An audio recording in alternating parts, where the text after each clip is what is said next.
En esta sesión vamos a hablar de una cuestión muy importante que tiene que ver con la novela Doña Bárbara de Rómulo Gallegos.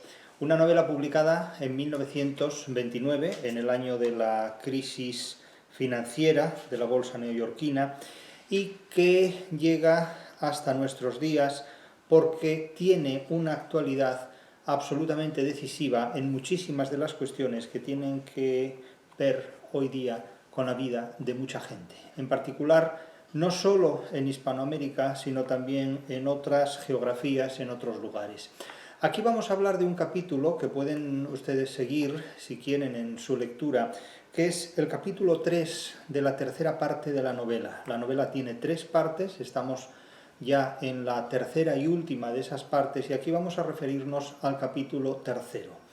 Ya les advierto que el planteamiento que aquí vamos a hacer desde el punto de vista de la interpretación literaria que se ofrece en estas páginas es el que tiene que ver con esta obra, que es la literatura. Esta obra la tienen disponible en Amazon y aquí vamos a interpretar este capítulo según los presupuestos metodológicos de este volumen de la crítica de la razón literaria, donde se define la literatura de una manera muy clara y muy precisa y metodológicamente muy objetiva. ¿Qué es la literatura? A este criterio vamos a apelar en la explicación que vamos a hacer de este capítulo tercero de la tercera parte de Doña Bárbara de Rómulo Gallegos.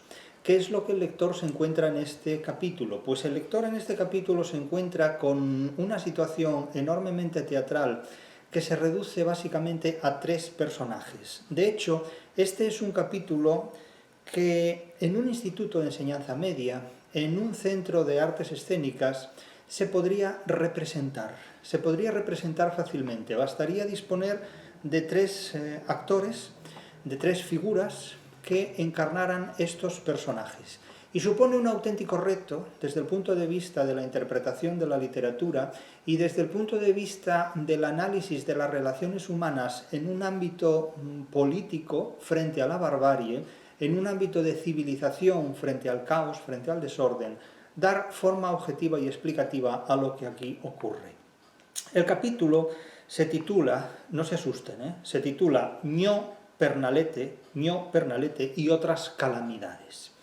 Claro, desde el propio título ya asistimos a una representación muy clara de lo que aquí nos vamos a encontrar. Ya les digo que la novela, la narrativa, tiene mucho más en común con el teatro de lo que parece. Porque este pasaje que aquí vamos a examinar es una especie de teatro narrado, de representación escénica contada por un narrador que la retransmite a un público espectador. Entonces, ¿qué quiere decir Ño Pernalete? Ño Pernalete es el personaje que de alguna manera protagoniza esta secuencia. Aquí nos encontramos, como digo, con 3 personajes. El primero de ellos, por así decirlo, es Santos Luzardo, que es el gran protagonista de toda la novela, en contrapunto con Doña Bárbara, y representa la civilización. Otro de estos protagonistas es el juez del distrito, a quien acude Santos Luzardo a visitar. El juez del distrito se apellida Mujica, es un término llano, no Mújica, esdrújulo, sino un término llano, un apellido que debe acentuarse llanamente, Mujica. Y ha sido compañero de estudios en la Facultad de Derecho del protagonista Santos Luzardo. Pero, sin embargo, es un juez del distrito que no tiene poder efectivo, que no tiene autoridad, y se trata de una persona también enormemente débil, que no es capaz de imponerse. ¿A quién no puede imponerse? Pues no puede imponerse a una especie de gobernador civil que es Ño Pernalete. Ño, con ñ y o, Ño, no piensen en otros términos feos, Ño, es aféresis de señor, es decir, ya saben ustedes que la aféresis consiste en la pérdida de la sílaba inicial o de las secuencias iniciales de un determinado segmento. Por ejemplo, Ataulfo daría como aféresis Taulfo, algo que se usa en muchos pueblos de Asturias, es decir, cuando hay que llamar a Ataulfo no se añade esa A, sino que se suprime y se dice, ¿dónde está? Pues está en casa de Taulfo, por ejemplo, ¿no? Y se suprime, eso es una aféresis. La síncopa pues supone la pérdida de una secuencia intermedia, por acabado, y el apócope supone la pérdida de las sílabas finales, en lugar de santo, san, por ejemplo. y lo contrario pues sería la prótasis, la adición de una sílaba inicial, por ejemplo, a radio, donde se diría radio, anantes, donde se diría antes, también se da mucho en Asturias el anantes, la epéntesis, que supondría añadir una sílaba interior, el caso de Ingalaterra, en lugar de decir Inglaterra, y la paragoge, que sería añadir una sílaba final, felice, en lugar de feliz, por ejemplo. Bien, aquí lo que nos encontramos es con una aféresis del término señor, que da lugar a ñor, que da lugar a ño, y se menciona a este individuo como señor Pernalete, pero en unos términos relativamente caricaturescos se habla de ño Pernalete, es decir, en esa aféresis que es de alguna manera pintoresca y costumbrista. Ahora, ¿quién es ño Pernalete? Pues pernal hace referencia a pierna, pero también hace referencia a muslo o anca de animal, concretamente a anca de cerdo. Naturalmente, esta denominación constituye ya una hipotiposis, es decir, que apenas con una palabra se designa la animalización de este individuo, que va a suponer el principal obstáculo para que Santos Luzardo pueda hacer valer sus exigencias de justicia.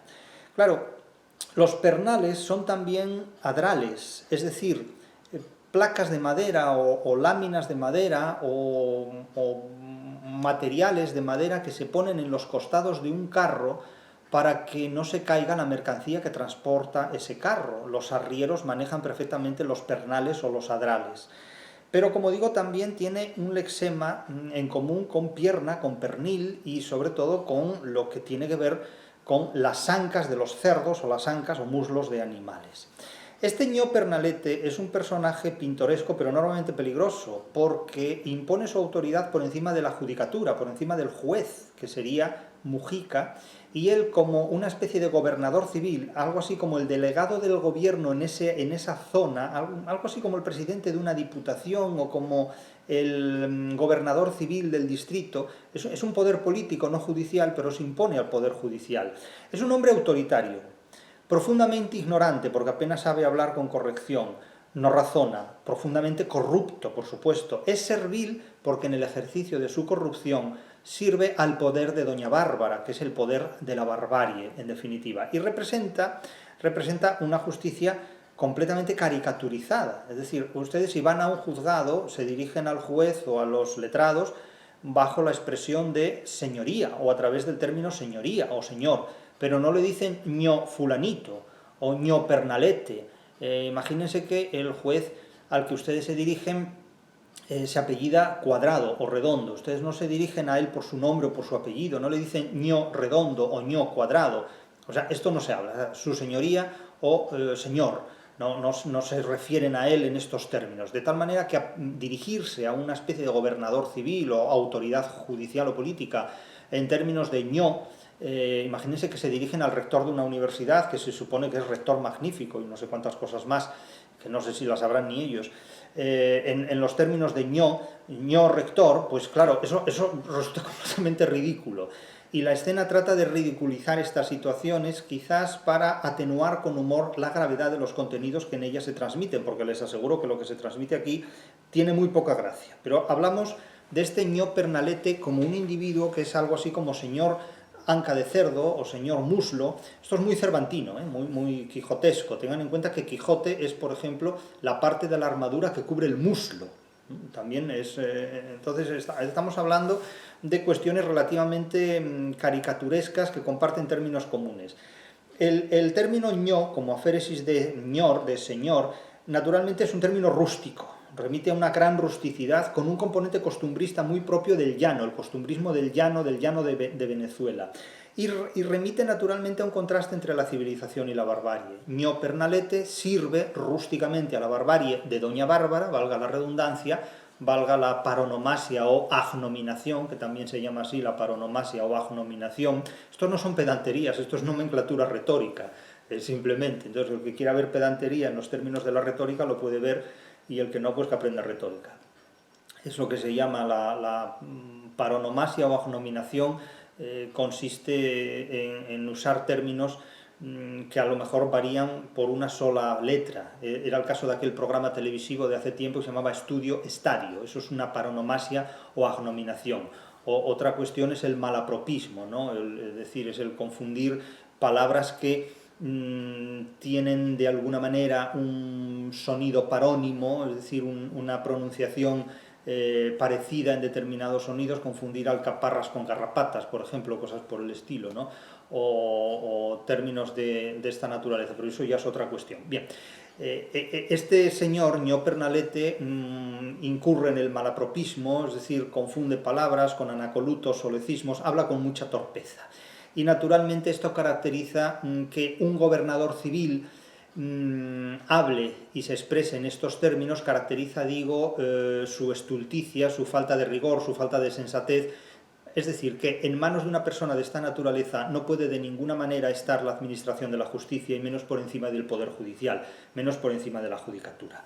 Es una caracterización costumbrista, pero muy degenerada, muy depravada, y por otro lado reduce el título de respeto, porque como digo, no se puede nadie dirigir coherentemente a un rector de una universidad diciéndole ño rector, o ño rector magnífico, o señor magnífico rector o ño magnífico. O sea, esto es ridículo completamente.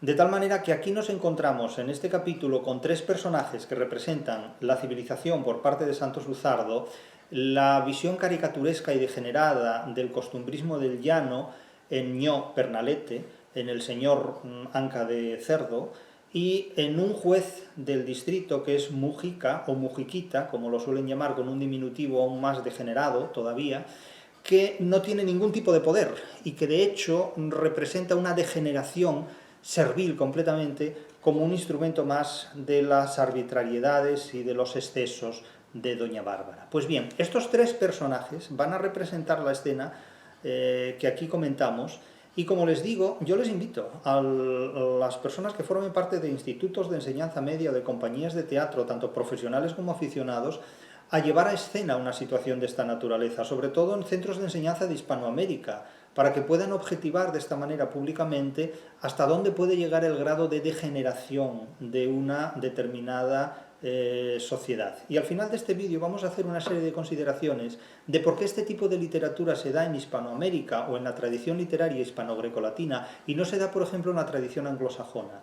Ustedes no encontrarán en la literatura inglesa y en la literatura alemana y en la literatura estadounidense, aunque hablar de literatura estadounidense es hablar de un oxímoron o de una paradoja en definitiva, habría que hablar de cultura estadounidense, pero hablar de literatura estadounidense es casi una provocación, no sé si a la literatura o a la cultura anglosajona, pero es casi una provocación. Pero verán que este tipo de literatura no se da en los países anglosajones, porque los países anglosajones no se critican nunca a sí mismos, se idealizan enormemente a través de la promoción de imágenes culturales que disuelven, que silencian, que eclipsan completamente los errores que este tipo de sociedades tienen y perpetúan. Sin embargo, la tradición hispano-grecolatina, no exclusivamente la española, la griega lo hacía, la romana y la latina lo hacía, todo el teatro de Plauto y Terencio no es más que una eclosión de imperfecciones sociales manifiestas, pero sin embargo la literatura anglosajona no. Entonces, en este caso, como vamos a ver aquí, todo este tono irónico, pintoresco, cómico y burlesco es el envoltorio de una situación enormemente trágica, porque ¿saben ustedes por qué Santos Luzardo acude al juzgado? Porque le han asesinado a dos de sus trabajadores, a dos de sus peones, y les han robado una mercancía equivalente a 20.000 pesos. De tal manera que él acude al juzgado para denunciar un crimen doble, han asesinado a dos personas para robarles una mercancía equivalente a 20.000 pesos. Y con toda probabilidad detrás de este acto criminal se encuentran peones de Doña Bárbara. Santos Luzardo acude a la justicia para denunciar este crimen, este doble crimen, con hurto y con un montón de delitos que se podrían imputar a quienes cometieron estos actos, para exigir justicia. Y se encuentra con esta situación, con un juez del distrito, Mujiquita, que está totalmente atemorizado porque no se atreve a hacer absolutamente nada, y con un gobernador civil que interviene en los procesos judiciales para darle siempre la razón a Doña Bárbara, es decir, para legitimar y legalizar los crímenes, hurtos, atropellos y todo tipo de actos delictivos que protagoniza doña Bárbara. Naturalmente la novela es un simbolismo de Venezuela específicamente y de toda la historia de Hispanoamérica desde Bolívar. Pero naturalmente, como digo, este tipo de narraciones no las encontrarán en los Estados Unidos, ni en la literatura alemana, ni en la literatura anglosajona en general, donde está vetado criticarse públicamente a uno mismo. Sin embargo, la literatura de tradición hispano-grecolatina de Grecia, España, pasando por Roma, siempre ha hecho pública, sin ningún tipo de pudor, las críticas hacia su propio sistema. Críticas en las que ha participado el pueblo llano, todo el mundo, desde Larra hasta Plauto y Terencio, pasando por Rómulo Gallegos, indudablemente. No hablemos ya de la literatura de Valle Inclán y de tantos otros autores. Pues otras calamidades, es lo que da título a este capítulo, Ño Pernalete y otras calamidades. Con esta polisíndeton hay una sola conjunción, pero en realidad es muy representativa. Cuando llega al pueblo para hacer la denuncia en el juzgado, se encuentra con esta situación, se encuentra con su colega Mujiquita, que es el juez. Y dice el narrador, imagínense que ustedes tienen que representar esto teatralmente, dramáticamente, ¿no? Y les dicen a sus estudiantes lo que tienen que hacer. Esto puede entenderse como una acotación. Llegaron al juzgado. ¿A qué juzgado? Van a verlo. Mujica abrió de un empellón la puerta, simplemente cerrada y defendida por su propio desnivel. Es decir, que no está ni siquiera ese establecimiento cerrado con llave, sino que simplemente estaba la puerta cerrada, sin llave, y la abrió de un empujón. Y entraron en una sala de techumbre pajiza y paredes encaladas, donde había un escritorio, un armario, 3 sillas y una gallina clueca echada en un rincón. El toque de la gallina clueca en un juzgado, imagínense ustedes que vayan a un juzgado, en Plaza de Castilla o por ahí, se encuentren con un gallinero, ¿no?, en el juzgado. Un gallinero de aves, de aves de estas que ponen huevos, ¿no?, en un gallinero de estas, de aves de corral. Para brindarle asiento a Santos, Mujiquita, fíjense que hasta el narrador califica con ese diminutivo degenerativo al juez de instrucción. Para brindarle asiento a Santos, Mujiquita llenó de polvo el recinto al sacudir el que estaba depositado sobre una de las sillas, lo cual quiere decir que ahí no entró nadie en siglos, salvo la gallina clueca. Se comprendía que allí nadie tenía costumbre de acudir a aquel tribunal. Por si el lector no se hubiera dado cuenta, el narrador lo subraya de nuevo. Santos se sentó, rendido porque lleva horas cabalgando para acercarse a ese lugar. Rendido más que de cansancio, de desaliento, por la impresión que producían aquel pueblo, aquel juzgado y aquel juez. Nótese cómo se va reduciendo en esa acumulación o en esa enumeración, en ese atroísmo, en definitiva, degenerativo. El pueblo, el juzgado y el juez. O sea, aquello era demoledor, desmoralizante. Y le dice el juez, que es amigo de él, amigo de estudios, espérame aquí un momento, déjame ir a contarle esto al general. Lo llaman general, el general, o sea, el general, claro, son los martes de carnaval de Valle Inclán, militares de carnaval, en definitiva. Él debe de estar en la jefatura civil, claro, es una especie de gobernador civil. No te haré aguantar mucho, ni siquiera le dice esperar, le dice aguantar. Entonces, claro, y Santos Luzardo le dice, ¿pero qué tiene que ver el jefe civil con este asunto? ¿No han transcurrido ya los días que la ley establece para que el sumario pase al juez competente? El juez competente era Mujiquita, pero es totalmente incompetente. Entonces, claro, en un momento dado le dice, bueno, pero es que yo estos temas tengo que tratarlos con Ño Pernalete, que es el gobernador civil, una especie de gobernador civil, porque, claro, ponte en mi caso, no te calientes, chico, ponte en mi caso, le dice, y en el del general, porque en la vida hay que tenerlo todo en cuenta, y bla, bla, bla, y tal y cual, y no sé qué. Y le dice, en un momento dado le dice, todo esto lo converso contigo en grado 33. Claro, ustedes dicen, ¿qué tiene que ver esto, el grado 33, qué es esto? ¿Están hablando de grados de alcohol o no sé qué? No tiene nada que ver, de la masonería tampoco. Es un préstamo de la masonería, es un préstamo del lenguaje de la masonería, en grado 33, que tiene que ver con uno de los ritos escoceses de la masonería, si no me engaño. Pero no es porque ninguno de los personajes sea masón, ni es tampoco ninguna parodia de la masonería, simplemente es un préstamo de términos que están tomados de la masonería y que tiene el sentido de que te hablo con toda franqueza, te hablo con absoluta franqueza, te hablo con toda sinceridad. Es el sentido que esta declaración tiene en este texto. Todo esto lo converso contigo con absoluta franqueza y total confidencialidad. De alguna manera remite a la revelación de una información muy importante y que solo se da como alguien que accede a ella de manera muy reservada y muy escogida. Es decir, te pido también confidencialidad en esto que te digo. Pero lo que le viene a decir es una tontería. Lo que le dice realmente es que esto él lo tiene que comentar con el gobernador civil, porque claro, el gobernador civil es una persona muy responsable que ha sido amonestada en alguna que otra ocasión precisamente por no cumplir las leyes que dispone el presidente del Estado, no tanto del Estado de Venezuela, sino que se refiere al presidente, digamos, de lo que sería la región o la comunidad autónoma, es decir, a la autoridad inmediatamente superior al gobernador civil. Iñó Pernalete suele responder cuando le dicen que no se cumple con la justicia que él no tiene justicia con la que cumplir porque en la zona en la que él ejerce como gobernador civil no se cometen delitos. Entonces, como no se cometen delitos, él nunca tiene que intervenir en nada. Claro, es una cuestión impresionante esta, ¿no? Debe ser el único lugar del mundo en el que no se cometen delitos, donde gobierna Ñó Pernalete. De tal manera que Mujiquita le dice, yo esto te lo digo en grado 33, es decir, te lo digo con absoluta franqueza, pero esto no lo comentes, no vaya a ser que la gente diga lo que no debe, ¿no? En definitiva. Entonces, ¿qué hay aquí en definitiva? Una falsa confidencia. Porque el contenido de lo que se confía no tiene ningún valor. Esto es una simpleza, es una falsa, en definitiva es una falsa confidencia.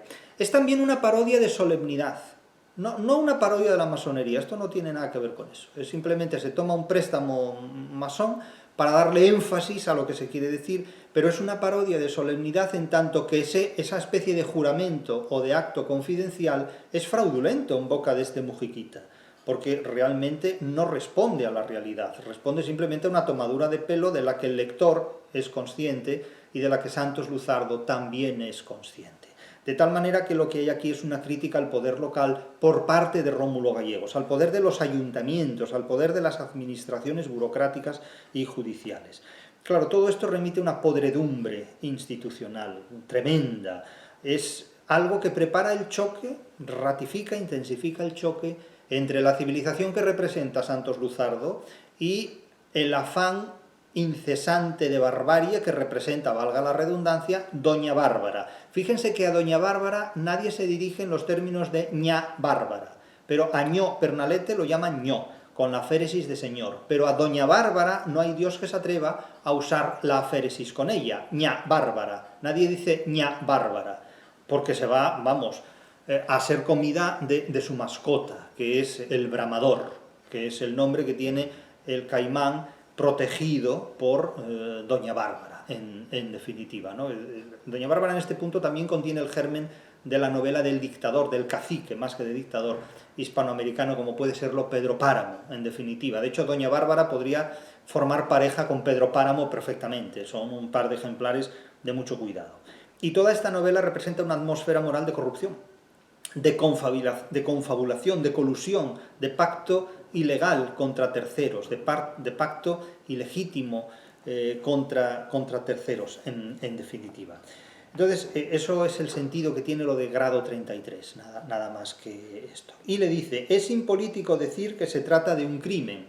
Sería lo mismo que si dijéramos, no es correctamente político, no es políticamente correcto decir que se trata de un crimen. Entonces, claro, Santos Luzardo dice, como no se trata de un crimen, los han asesinado a los dos y les han robado una mercancía por valor de 20.000 pesos y le vienen a decir a Santos Luzardo que a lo mejor se murió de un paro cardíaco y que la causa de la muerte fue un paro cardíaco. Fue un paro cardíaco cuando el cuerpo estaba totalmente destrozado y la mercancía pues había sido robada completamente. Entonces, claro, eso es tomar el pelo a las víctimas, en definitiva.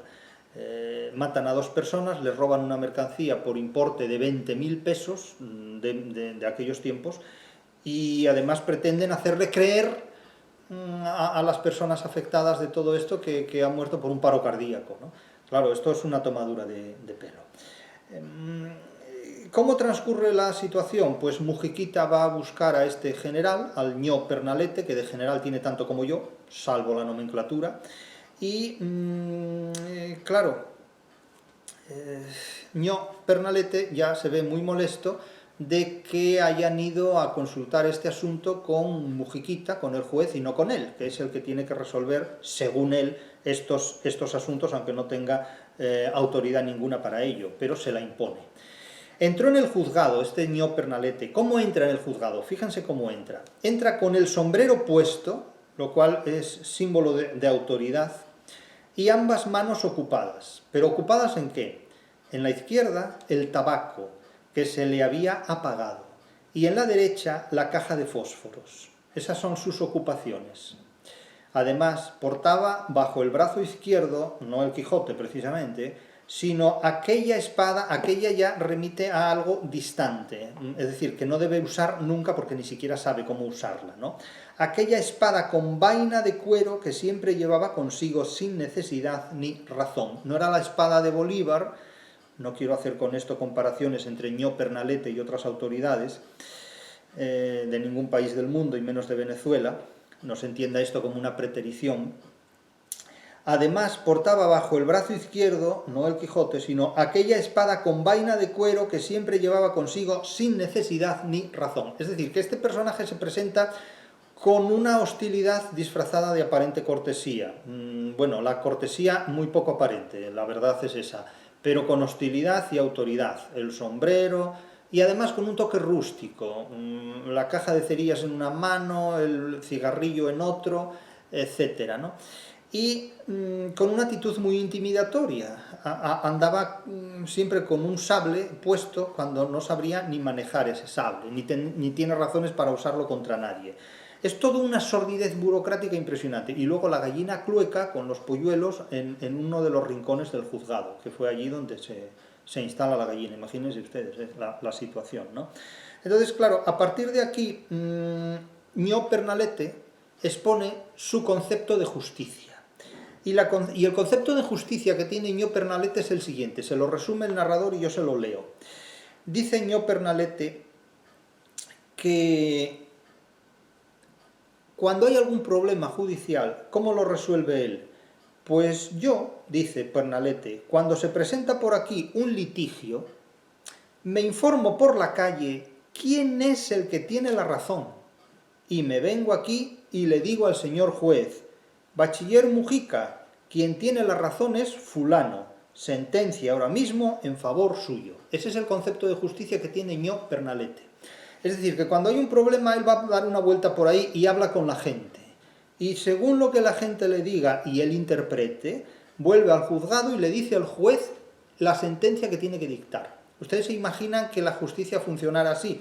Sé que algunos me dirán que sí, que efectivamente la justicia funciona de esa manera, porque la gente lee la prensa y luego dicen, bueno, según lo que la prensa diga, dicto sentencia. Es posible que alguien piense en estos términos, y no seré yo el que les diga ni que sí ni que no, yo me limito a interpretar la novela. Ahora, verifiquen ustedes si este concepto de justicia que tiene ño Pernalete, que consulta la opinión de la gente de la calle, no habla de la opinión de la prensa, porque no consta que haya periódico en este pueblo. Pero ustedes valorarán si este concepto de justicia que aquí presenta Rómulo Gallegos, encarnado en esta figura, en este personaje tan singular de ño Pernalete, es un concepto de justicia que se da o que no se da, que se sigue o que no se sigue, etcétera, etcétera. Eso ya es cosa del intérprete. Yo digo lo que la literatura dice, ustedes son mayores de edad, tienen uso de razón, interpreten lo que estimen oportuno. El caso es que se produce una situación de discusión muy fuerte acerca de lo que es la justicia, de lo que ha de ser la intervención de los asuntos jurídicos en los problemas y en los conflictos sociales, y evidentemente no se ponen de acuerdo para nada, porque Santos Luzardo exige justicia, exige que se clarifique el crimen, que se indemnice a los herederos de esas víctimas y que los asesinos pues se enfrenten a lo que la ley dispone en casos así.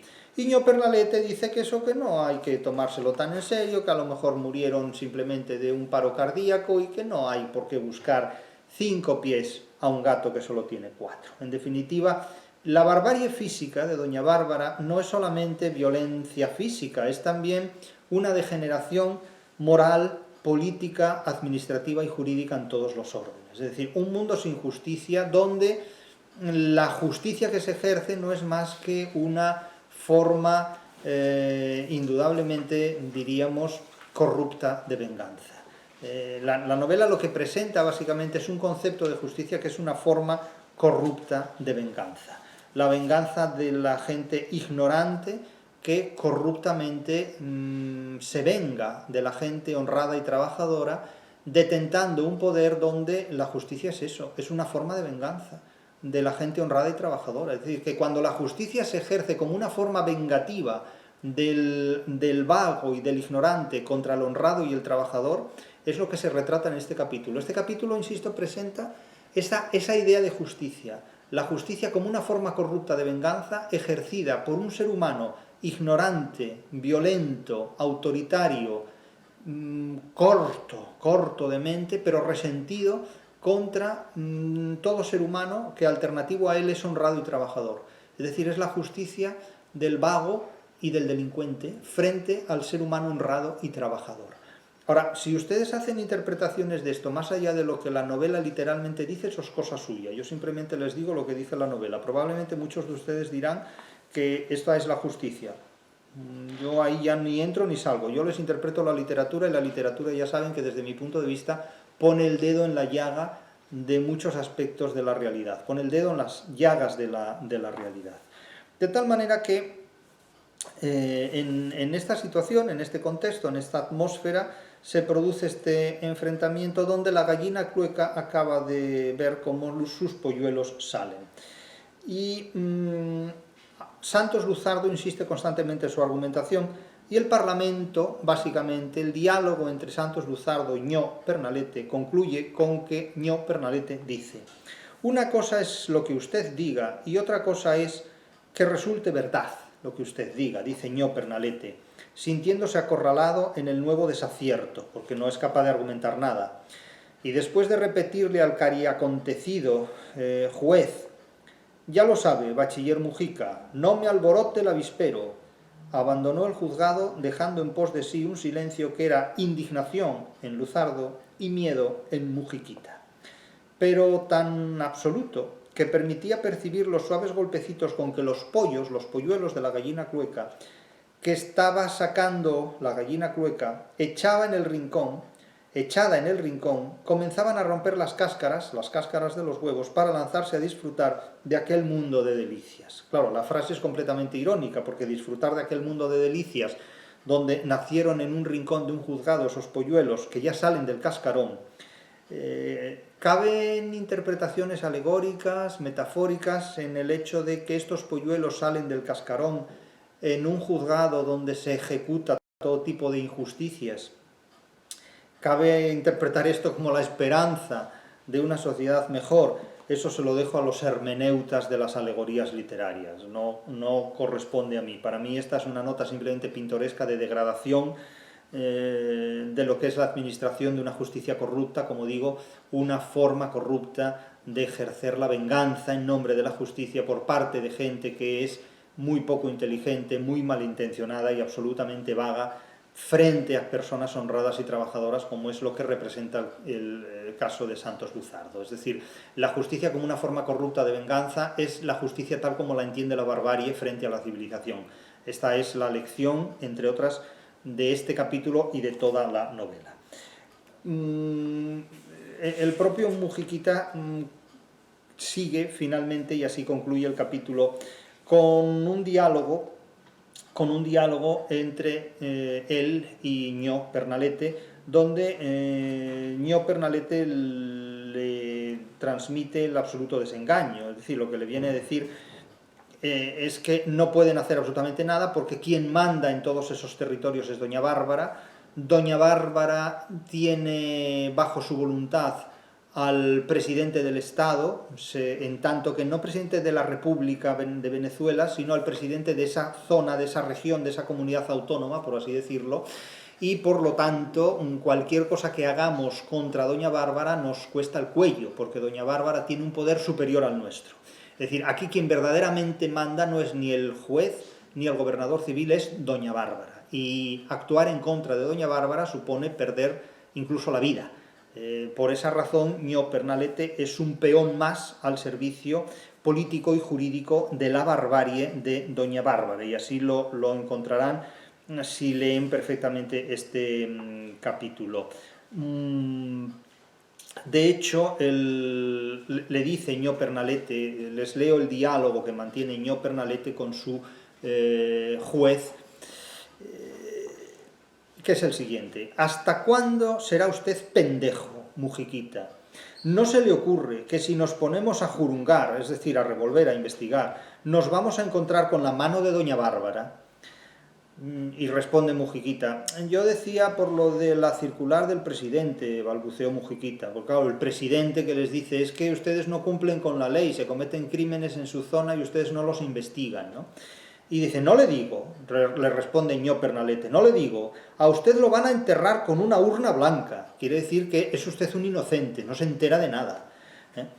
Mujiquita, de puro inocente, a usted lo van a enterrar en una urna blanca. ¿No sabe usted que a el miedo es el nombre que tiene la finca, la hacienda de Doña Bárbara?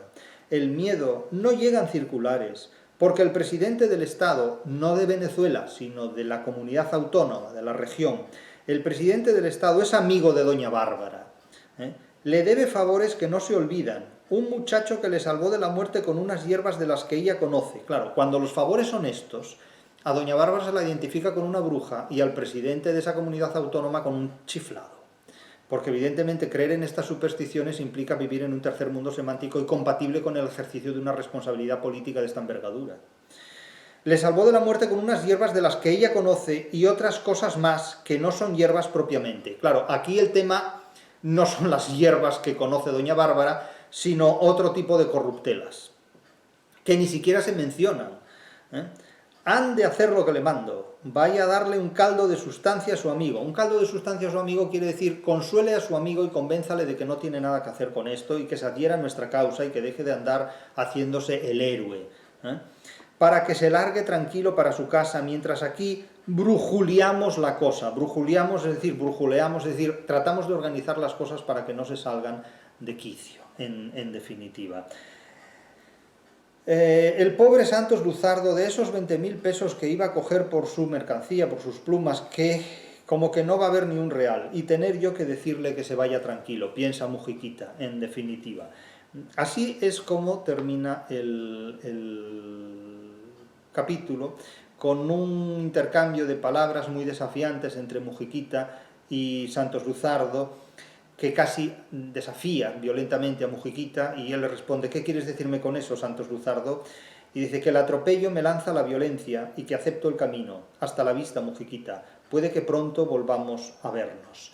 Y partió, levantando una polvareda bajo las patas de su caballo. Bien, este es un final muy de sobremesa, muy de telenovela, pero en realidad las cosas no funcionan de esa manera. Como decía Luis Martín Santos en Tiempo de Silencio, el que la hace no la paga. La literatura invoca a veces soluciones felices y finales felices. De hecho, esta novela, Doña Bárbara, tiene un final feliz, un final muy idealista, porque los enemigos se retiran. Doña Bárbara desaparece, se disuelve, y Mr. Danger se retira. Y Ño Pernalete no causa mayores problemas, pero la realidad no suele ser así. De hecho, no es así. En la realidad, los buenos no siempre ganan, y cuando ganan los malos, con disfrazarse de buenos ya lo han resuelto todo. Es decir, que la historia no se escribe en nombre de la maldad, sino que la historia se escribe en nombre del poder, y el poder se disfraza de bondad, y con eso ya se resuelve todo. Entonces, claro, hay gente que dice: es que siempre ganan los malos. Otros dicen: siempre ganan los buenos. Siempre gana el que más puede, y el que más puede tiene siempre poder suficiente para vestir de bondad todas las decisiones que lleva a cabo.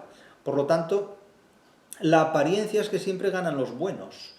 En primer lugar, porque lo que hace el que gana es usar su poder para vestir de bondad todo lo que lleva a cabo. De tal manera que resulta muy difícil encontrar algo malo en lo que hace alguien. Incluso resulta muy difícil encontrar algo malo en un concepto de mundo que trata de preservar al ser humano y a la naturaleza de cualquier mal, cuando en realidad se induce al ser humano y a la naturaleza a vivir en las peores condiciones de la historia. Pero cuando todo esto se viste de buenas palabras, de una neolengua que suprime términos críticos y de cualesquiera visiones que puedan cuestionar lo que se dice, siempre se tiene la percepción de que han ganado los buenos. No ganan los buenos ni los malos, ganan los que son más fuertes, los que tienen más poder. Y una parte absolutamente decisiva de ese poder se invierte en disfrazar y en vestir de bondad todo lo que se hace. Por lo tanto, la bondad y la maldad no son más que estados relativamente decorativos de una forma de ser que hay que tragarse, venga de quien venga, cuando el que la ejerce es el que más puede. Por lo tanto, no hay que engañarse con estos asuntos. Ahora, les decía al principio, ¿por qué razón las literaturas anglosajonas no presentan situaciones de esta naturaleza en sus obras literarias? En primer lugar, porque no suelen escribir muchas obras literarias, escriben más bien historias de detectives y fantasmas. Agatha Christie, Tolkien, escriben historias de magia y personajes fantásticos, que no tienen ningún fundamento en la realidad. Desde El Señor de los Anillos hasta La Isla del Tesoro, Alicia en el País de las Maravillas, o hasta obras neoténicas como El Infinito, aunque no sea literatura completamente anglosajona, pero es prima hermana de Alicia en el País de las Maravillas y cosas por el estilo. O incluso un Robinson Crusoe, igualmente.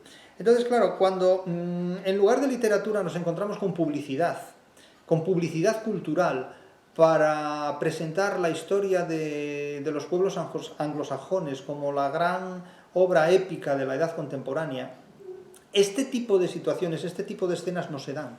La literatura anglosajona no critica la cultura anglosajona, porque es lo mismo. En el mundo anglosajón de la edad contemporánea, de la Ilustración en adelante, más que literatura lo que hay es publicidad disfrazada de literatura, y una publicidad donde este tipo de escenas están absolutamente excluidas. De hecho, la literatura más potente, críticamente hablando, después de la Ilustración, sigue siendo la literatura española. No hay una obra equivalente a 100 años de soledad en la lengua inglesa. Y no hablamos ya del Quijote, de 1605, 1615. Hablamos de 1967. Hablamos de finales del siglo XX, de la segunda mitad del siglo XX. No encontrarán en la literatura anglosajona ninguna obra equivalente a 100 años de soledad. No encontrarán en la literatura anglosajona ninguna obra que critique tan íntimamente o tan profundamente la propia civilización de la que esa literatura procede, como hizo Gabriel García Márquez con esta novela. Porque este tipo de autocrítica, este tipo de crítica reflexiva sobre uno mismo no se da en la cultura anglosajona, porque implica reconocer una serie de limitaciones y deficiencias que la cultura anglosajona no está dispuesta bajo ningún concepto ni a reconocer, ni a identificar, ni muchísimo menos a promover. Por lo tanto, no es que seamos inferiores culturalmente a otras sociedades o a otras culturas, es que somos más críticos con nosotros mismos y intensificamos enormemente, haciendo de montañas granos de arena, situaciones que no tienen mucha solución. Yo no creo que en la sociedad anglosajona la justicia funcione mejor que en nuestro caso. Lo que funciona es de manera mucho más sofisticada y desde luego mucho más peligrosa y terrible, porque si ustedes tienen un problema penal en Estados Unidos, los tormentos son infinitamente superiores a cualquier otro punto en el que ese problema penal tenga lugar. Es decir, en el mundo protestante los conflictos penales son aún mucho peores, a menos que se tenga una poderosísima influencia, que en otros casos. Ustedes tengan en cuenta que en los Estados Unidos la división de poderes es más aparente que real, y las posibilidades que tienen los presidentes de los Estados Unidos de ejercer indultos son también muy sorprendentes, a pesar de todo lo que se dice.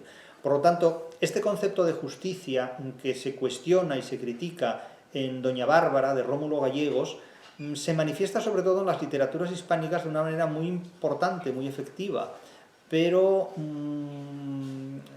no se da del mismo modo en las literaturas anglosajonas simplemente por un instinto de publicidad que blanquea a esas sociedades frente a otras. Por lo tanto, no tenemos en ese sentido nada que nos diferencie de los demás, salvo una responsabilidad sobre lo que hacemos de la que ellos carecen. Somos menos cínicos que otros y somos más críticos que los demás. Y esto no es un dato negativo, es simplemente un dato mucho más positivo que el de otras culturas y que el de otras civilizaciones. Tengan en cuenta que estudiar la historia de España, investigar la historia de España, no es ser españolista, es ser historiador. No hay que ver en este tipo de cosas lo que no hay. Estudiar a los insectos no significa ser un insecto, significa ser un entomólogo.